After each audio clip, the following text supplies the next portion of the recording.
Amigos, bienvenidos a Radio Cultura, bienvenidos a La Máquina de Pensar. ¿Cómo andan? Espero que anden bien. Arranca La Máquina de Pensar hoy viernes. Estamos llegando al fin de la semana. Un programa con Carolina del Cuadro como productora, amigos, y que tiene que ver con una especie de edición extraña, muy extraña, de El avión de papel. Johanna Jola, ¿estás ahí? ¿Cómo andás? Bien, por suerte, ¿cómo andan? Todo bien, todo bien. Vinimos acá con tu invitado que se llama Julio Serrano Echeverría. Sí, ya lo hemos tenido algún tiempo atrás, pero bueno, en comunicación con Guatemala, porque él es guatemalteco, pero se encuentra en Montevideo de visita y bueno, presentando su nueva obra. Así que bienvenido, Julio. Gracias, Johanna, un placer estar acá con ustedes en vivo y en Tecnicolor como era en el siglo XX. Como era la radio en el siglo XX. Exacto. Qué bien, qué bien. Bueno, tenemos, el título es El animal en la piedra. Ya hemos presentado hace un tiempo Balán, Lluvia y la casa. Justo, sí. Un precioso libro de poesía que supimos analizar en su momento y ahora nos traes algo nuevo para niños. ¿Sabés, Johanna, que lo tengo? El libro llegó de Editorial Amanuense. Bueno, es muy bello como todos los libros de Amanuense, pero este en particular es muy, bueno, no sé, yo lo veo como que tiene unas ilustraciones que no son las típicas de la literatura infantil. Claramente hay como una apuesta, digamos, al color y a determinados dibujos que me hizo acordar, ¿sabes a quiénes? A las propuestas, a las de Sebastián Santana. Viste que Sebastián Santana es un uruguayo, pero que también tiene eso, digamos, de que se nota que además de ilustrar un libro, está tratando de como ir más allá, de hacer arte, ¿me explico? Sí, claro. Claro, sí, yo estuve estudiando, leyendo un poquito acerca del ilustrador Armando Fonseca y un poco el proceso que realizó también él, que no lograba ese jaguar que está en la tapa, por lo menos lo que me llega acá. Vos tenés el libro ahí, pero yo estoy viendo la tapa y es un jaguar también no figurativo, sino bien a través de su color amarillo fuerte, las manchas, ¿no? Está muy bien logrado. Sí. Y bueno, lo que pasa es que el libro se llama El animal en la piedra. Bueno, Julio Serrano Echeverría, déjamelo presentar un poco. Es poeta, periodista y artesano de la curiosidad, se define. De origen mestizo entre la cultura maya, el pensamiento occidental y los pueblos afrodescendientes, como dijo Walt Whitman, contengo multitudes. Me dedico a la investigación, dice Julio, creativa, y me interesa la identidad, la memoria histórica, la conexión con la naturaleza, las migraciones y el pensamiento desde mi Mesoamérica. La literatura infantil es mi obra más difundida, pero escribo e imagino bastante más cosas. El arte, el cine, la fotografía, el periodismo, sí, y todo desde la poesía, que ha sido siempre mi punto de partida. Los libros de Julio son Balán, Lluvia y la casa, No cualquier montaña, En botas de astronauta y las series Cuentos de la tradición oral maya, todos publicados por Amanuense. Me acuerdo uno de Cuentos de la tradición oral maya, no sé por qué me quedó. Y bueno, estos libros han sido traducidos a idiomas mayas, al inglés y al bengalí. ¿Bengalí? ¿Qué estás haciendo? ¿En dónde? ¿Bengalí? En la India. En la India. Sí, las extrañas vueltas de la vida sobre cuentos de tradición oral maya en bengalí, pues todo bien con el mundo que vivimos. Wow, sí, uniendo dos humanidades. Sí. Sorprendente, ¿no? Sí, la verdad Polos, es que sí. ¿no? Sí. Supongo que no sé es un poco, bueno, de hecho en la praxis es lo mismo que nos pasa cuando abrimos el Bhagavad Gita, ¿verdad? Claro, En estos latitudes. Así que bueno, aportando un poco a esa vieja tradición de intercambiar palabras entre continentes. Ahora, vos te definís como poeta, y este libro en concreto, digamos, es un poema, tiene algo de poema. Claro, es un poema en 10 estaciones, como lo pusimos. En realidad, originalmente nació como una investigación sobre la migración, deriva de un proceso largo que estuve trabajando yo el tema en otros proyectos. Y, pero a ver, yo quería un poco explorar la memoria profunda y un poco la celebración de la transhumancia, ¿verdad? De movernos como especies, ¿verdad? Porque no es un tema que nos conecta no solo con una antigüedad humana, sino con una antigüedad digamos, del planeta entero, ¿no? Es decir, todo el planeta se mueve para mantenerse vivo. Sí. Y en el contexto que vivimos, que las migraciones son un tema no solo ineludible, sino esencial para entendernos ahora en el siglo XXI de muchas maneras, pues yo quería celebrar también esa raíz de lo que llamamos prehistoria, muy entre comillas, ¿verdad? Porque el impulso de moverte sigue siendo el mismo, ¿no? El hambre, básicamente. Sí. No ha cambiado un milímetro eso, ¿verdad? Así que de eso va el libro un poco, es la historia justamente básicamente de un personaje rupestre que sale en búsqueda de otro animal rupestre que se le fue corriendo y que esos somos los humanos, ¿no? Desde la caverna hasta este presente, hasta estas nuestras ciudades en permanente movimiento, seguimos buscando lo mismo, ¿verdad? Que es un mejor lugar para vivir y para seguir, sí, soñando, pero bajo el principio de que tengamos las necesidades básicas cubiertas, ¿no? Sí, bueno, el siglo XXI, digo, es cierto que se ha movido mucho la humanidad, pero digamos, el siglo XXI hasta ahora claramente es el siglo de las migraciones, ¿no? Ese es el momento en que más se ha movido más gente, bueno, hay mucha más gente. Y acá dice en un momento, el animal que pintamos en la piedra se fue corriendo y salimos a buscarlo.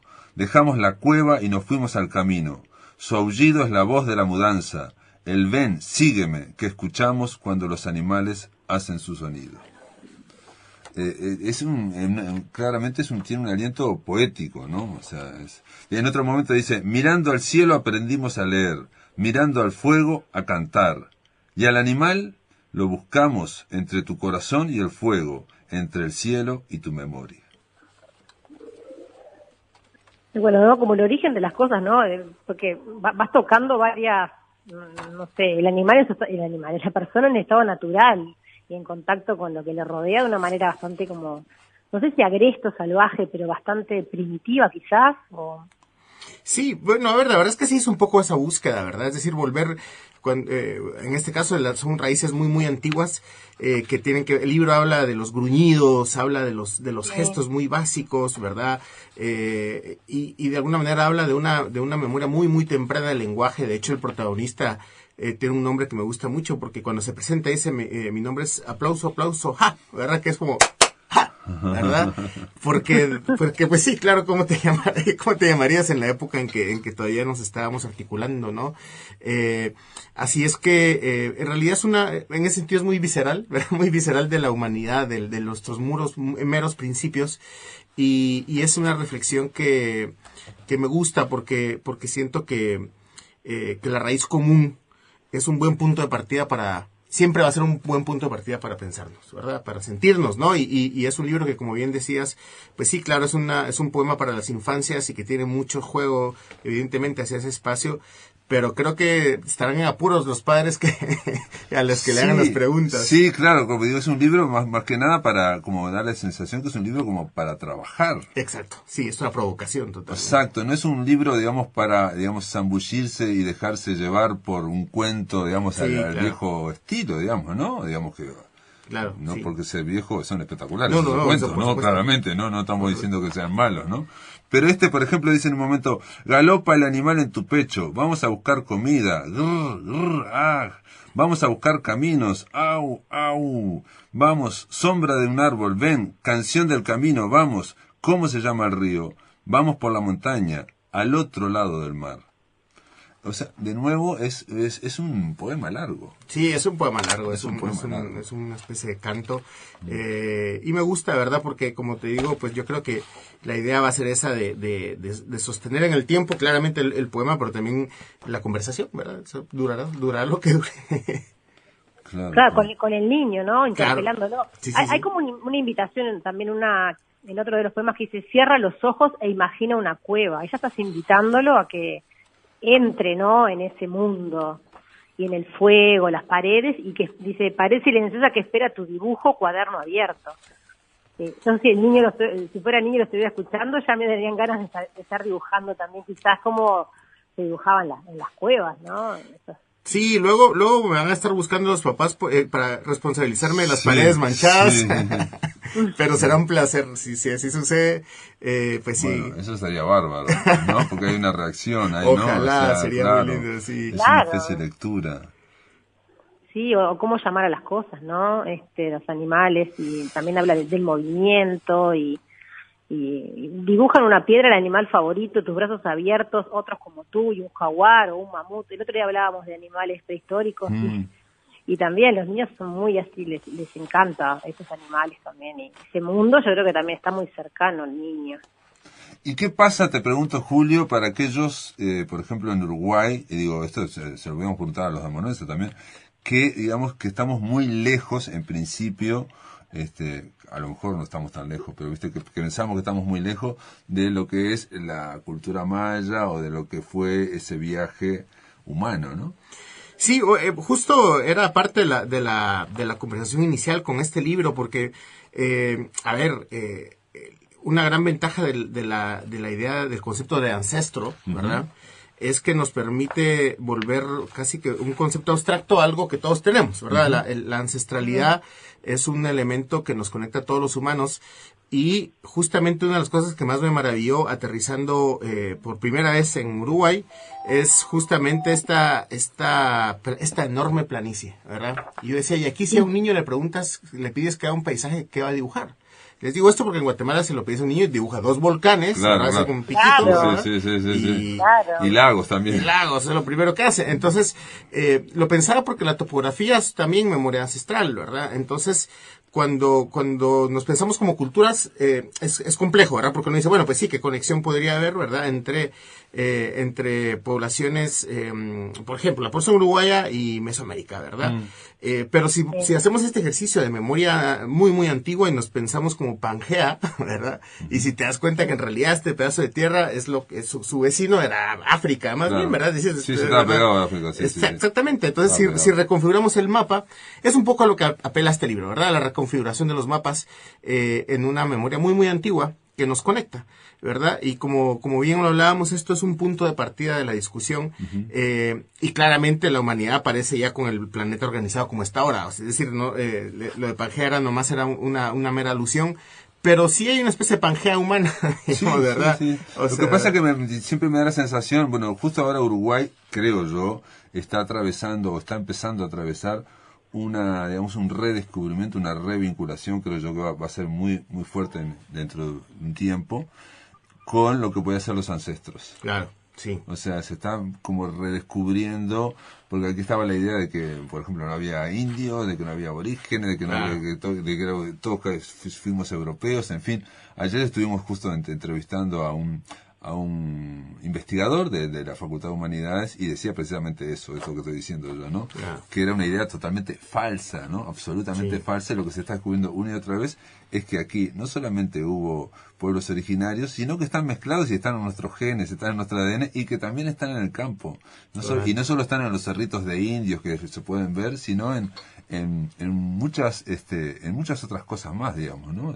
Sí. Claro, lo que pasa es que se fue creando también como una especie de cuento histórico y lo fuimos como reproduciendo, Claro. pero es verdad, todas estas nuevas investigaciones dan a luz que estamos mezclados y hemos estado mezclados siempre, aparte de los que vinieron en los barcos. No, Quizá pero, tanto- perdón, Johanna, pero también sabes que dicen también es como que ya en todos estos tiempos, ya la gente en el interior, en el campo, en los pueblos, también tenía una serie de conocimientos que el relato histórico nuestro como que lo invisibilizó. O sea, Claro. lo que se está redescubriendo, comparado con Argentina, comparado con el norte de Argentina, aquí también hay no sé qué, no sé cuánto, ¿no?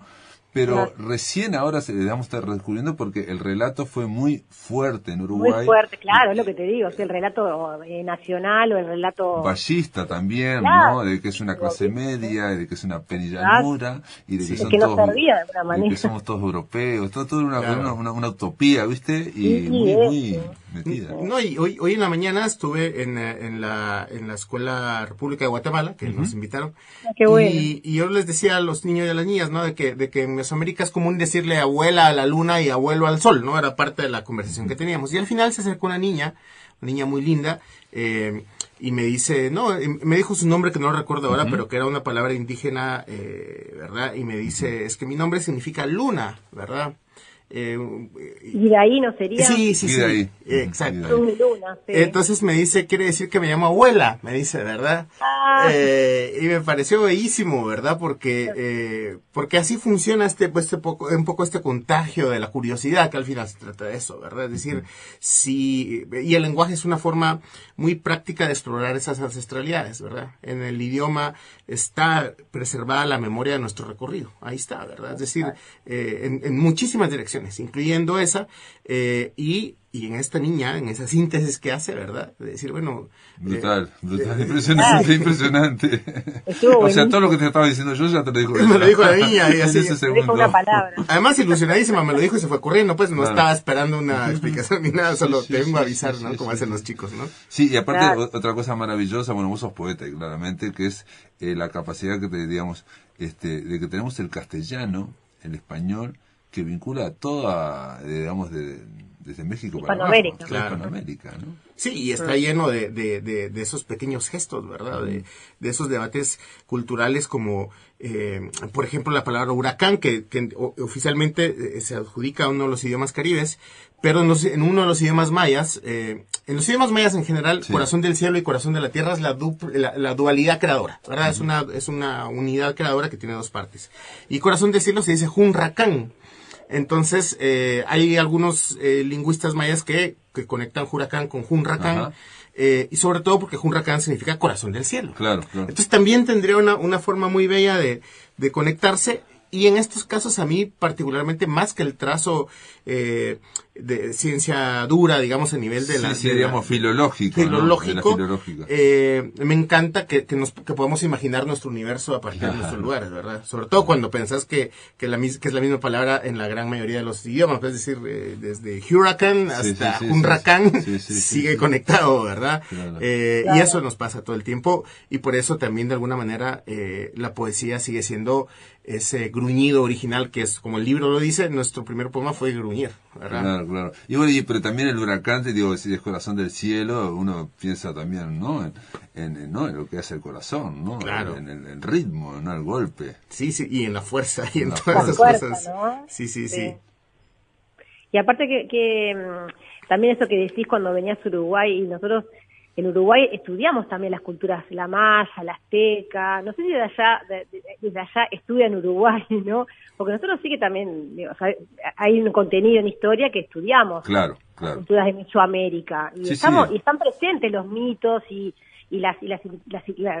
lo vemos como las antiguas civilizaciones, ¿no? Americanas. Sí, No los sé si ustedes- aztecas, mayas e incas. Sí, Claro. claro, exacto, y los incas. Y lo vemos como grandes civilizaciones. Claro, vos estás en contacto porque Claro, esos sí. países están como que viven la historia en carne propia hoy en día. Y nosotros, como decía Pablo, no, es como que la estamos redescubriendo porque, bueno, había estado escondida. Sí, no, y fíjate que es bien interesante porque ese relato del que ustedes hablaban, aplastante, es aplastante por el modelo en que se construyó Claro. la educación a grandes rasgos, ¿verdad? Es decir, en Guatemala, por ejemplo, el imaginario de esta parte de Sudamérica son los barcos, pues, ¿verdad? Y los europeos, ¿verdad? Etcétera. Y pues sí, es una parte de la historia, ¿verdad? Pero creo que una de las rutas más generosas también de conexión, y esa hablamos poco de ello, por lo menos en Centroamérica se habla poco, y aquí se habla bastante de toda la conexión afrodescendiente, ¿verdad? Claro. Que es Sí, otra sí, sí, de exploración que te abre otro montón de puertas. Ayer con este investigador estaba hablando, precisamente es un experto tiene un trabajo muy grande que es tratar de ver toda la presencia afrodescendiente en la literatura uruguaya a través de los 150 años para ver cómo cada vez se imaginó a los afrodescendientes. Claro. Claro, Sí. claro. Y está ahí, y sobre todo que este es un mestizaje bien interesante, ¿verdad? Porque además de, a nivel de imaginario social contemporáneo, se tiene una preconcepción de cómo debería de ser una persona afrodescendiente, ¿verdad? Y, a ver, se cumple cuando es un mestizaje reciente, pero cuando es un mestizaje hace 400 años, no va a ser físicamente como lo Este encuentras. investigador ayer hablaba de la mirada racializada. Exactamente. ¿No? O sea, porque en realidad no es una cosa fija, Exacto. estereotipada, sino es una mirada racializada, ¿no? Que es Exacto. de separar gente o las personas por esa mirada.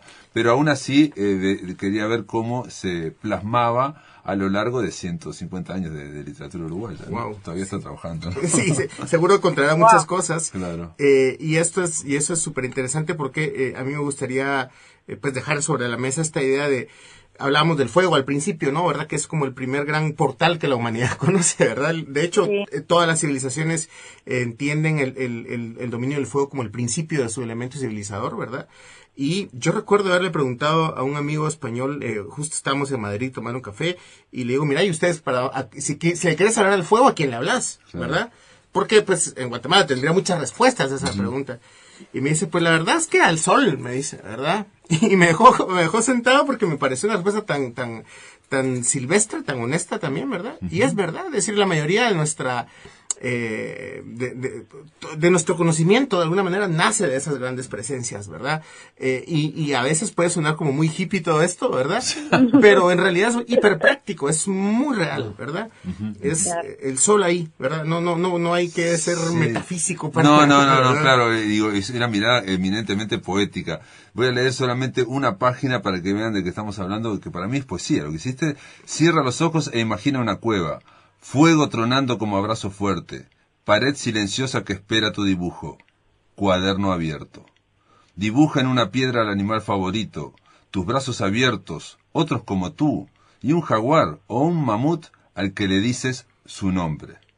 Haz que el animal se mueva, agita tus brazos, respira fuerte y bufa. Es un poema, sí. Claramente, ¿no?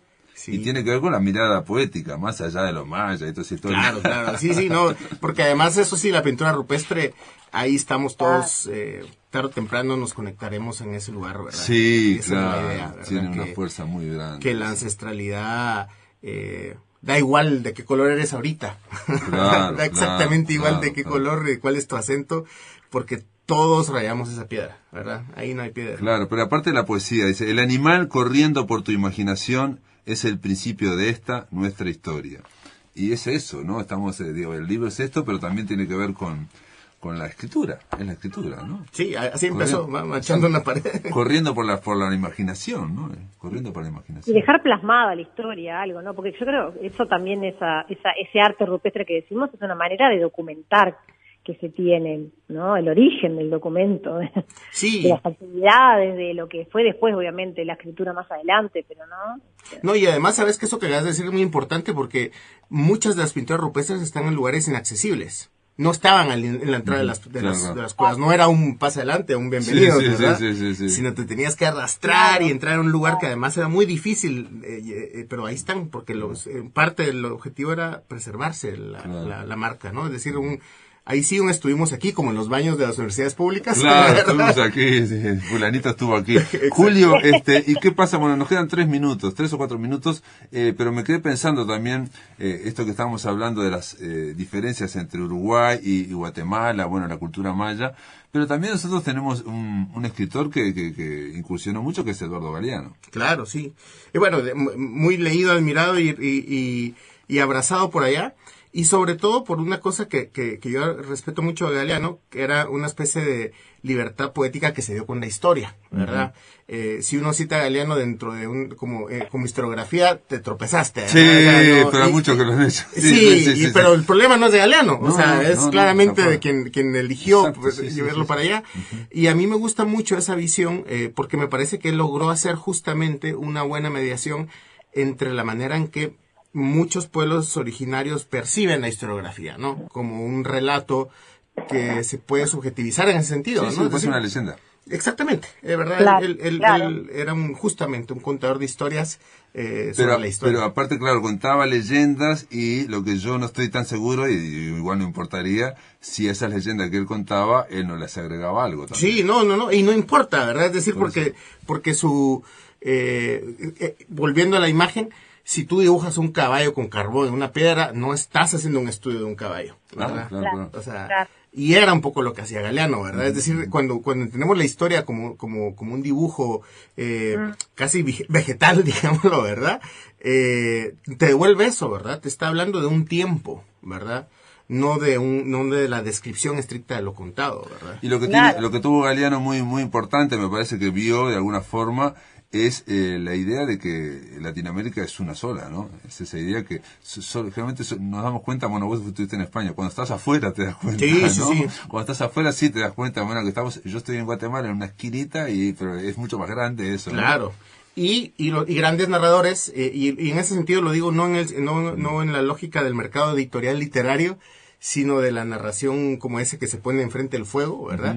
Como Galeano, te dan eso, ¿verdad? Que cualquier persona, o sea, yo se lo puedo dar a mi abuela en Guatemala, o sea, la tuya acá, y va a abrazar ese texto, pues, Sí, ¿verdad? sí, Eso es verdad.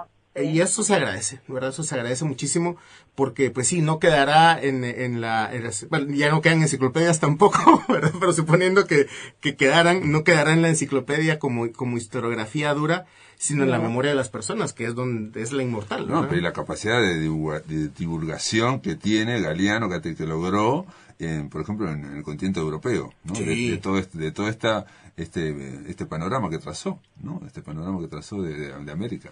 Sí, ese rol del escritor como un creador de puentes, ¿verdad? Y que Galeano lo encarnó perfectamente, y sobre todo que él tenía algo también, es que lo encarnaba con su cuerpo también, ¿verdad? Un gran narrador oral, ¿verdad? También, sí. Pero toca lo emocional también, porque es lo histórico, con esas vivencias de todo el sufrimiento de los pueblos, de todo el sufrimiento, y también todo lo que es el corazón, ¿no? de cada grupo humano que habitó América, ¿no? Que se entrelaza, como dice Pablo, ¿no? Tenemos mucho en común todos. Sí, la memoria del fuego, literalmente, como lo Sí, he dicho, sí. ¿verdad? Sobre todo el tomo 1, Claro. que es la América precolombina, y ahí Exacto.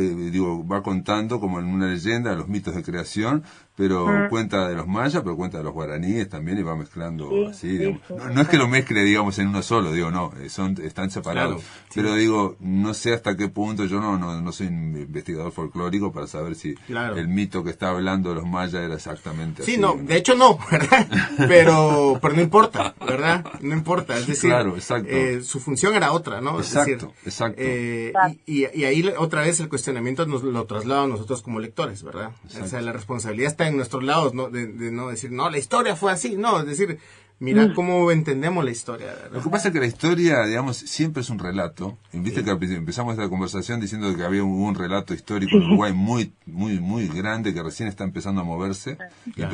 empezamos a ver otras cosas que ya estaban, pero que el relato no nos permitía ver. O sea, Claro. no la veíamos directamente Sí. por ese relato, ¿no? Entonces, lo que hizo Galeano es una gran conciencia de que era un relator, era un hablador. Vargas Llosa tiene un libro que se llama El Hablador, y que habla de las tribus de Amazonia, y donde hay un personaje que es específico en esa tribu, que es el hablador, que es el que va contando todo, ¿no? Claro, y es el mejor título que le podemos poner a alguien como Galeano, ¿verdad? El hablador, sí. Y que para ser sincero es la fantasía de un buen número de escritores, del cual me incluyo, ¿verdad? Que a uno le encantaría poder eventualmente ser ese que se para ahí frente al fuego a hablar.